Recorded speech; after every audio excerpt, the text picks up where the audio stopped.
புதியதாக அமைக்கப்படும் நீர்த்தேக்கம் மூலமாக 170 MLT குடிநீரை கோவளத்தில் சுற்றியிருக்கும் கிராமங்களுக்கு வழங்க புதிய திட்டம் வகுக்கப்பட்டிருக்கிறது.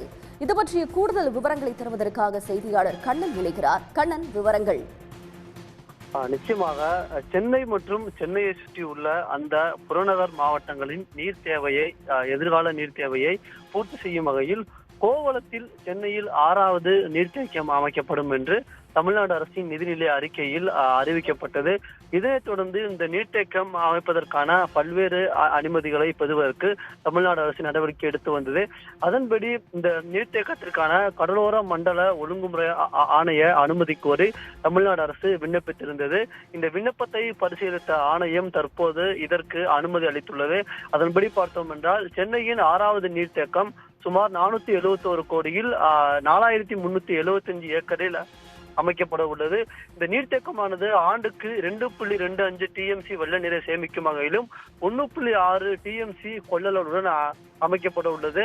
ஆண்டுக்கு கிடைக்கும், அதாவது இந்த நீர்த்தேக்கத்தின் மூலம் ஒரு ஆண்டுக்கு கிடைக்கும் 170 MLD குடிநீரை கோவளத்தை சுற்றி உள்ள 12 கிராமங்களுக்கு வழங்கவும் திட்டமிடப்பட்டுள்ளது.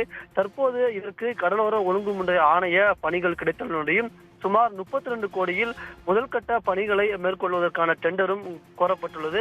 விரைவில் இந்த முதல்கட்ட பணிகள் தொடங்கும் என்று எதிர்பார்க்கப்படுகிறது.